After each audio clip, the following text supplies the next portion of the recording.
tariff on Chinese goods at 145% and China's tariff on US imports at 125%, the current posture has been unsustainable for the two global heavyweights, leading to broad uncertainty and what the US Treasury Secretary equated with a trade embargo. As you may have read in the press, I will be going to Switzerland and the negotiations will begin on Saturday. The trade negotiations will be led by myself and Ambassador Jameson Greer, USTR. China to graduate from developing country status. It is the second largest economy in the world. They are a large, important economy, and they should no longer be granted the status of a developing economy. China has indicated that it will enter the trade talks firmly opposed to the US tariff hikes, after both sides struck a strident public posture, waiting for the other side to blink first. It was the USA that requested the trade talks.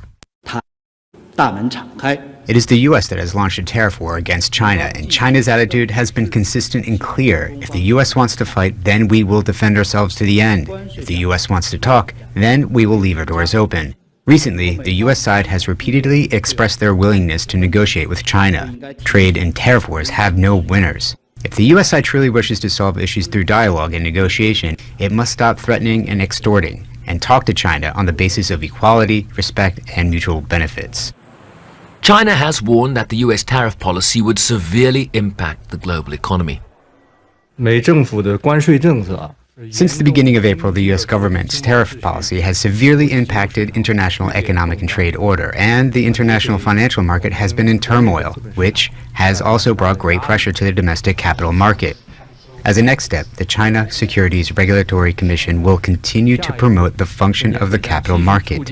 And while strengthening supervision, it will also strive to convey the temperature of supervision and try its best to help affected companies cope with the impact of the U.S. tariffs. The US countered that China asked for the talks as public perception on both sides drives the narrative, with Washington seeking to rebalance trade with the interests of the American worker and domestic manufacturing. PRC is going to have to, frankly, let their own population consume a little bit more. They've held consumption levels down in order to increase these massive exports. It means that American manufacturers are going to have to be treated more fairly in some of these global trade deals. It means we're going to have to cut some new trade deals with some of our friends in Europe, but also with some of our more adversarial nations.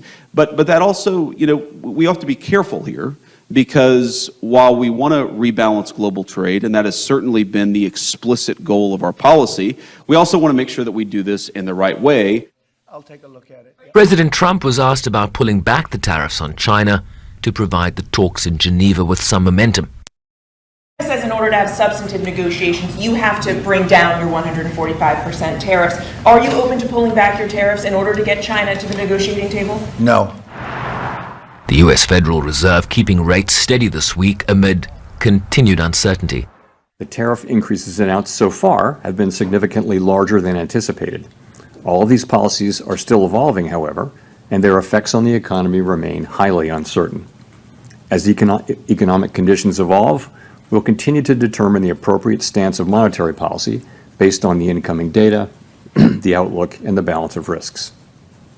If the large increases in tariffs that have been announced are sustained, they're likely to generate a rise in inflation, a slowdown in economic growth, and an increase in unemployment. Sides likely to play hardball, but compromises will be key to any path forward. Is that Chinese factories have suffered a major slowdown in recent months, with shipments to the United States dropping sharply, while the US economy shrank in the first quarter of this year, signs that this current dynamic benefits neither country. It will be important for both sides, despite their public posture, to find an off-ramp to their trade war. Chauvin Briceby's SABC News, New York.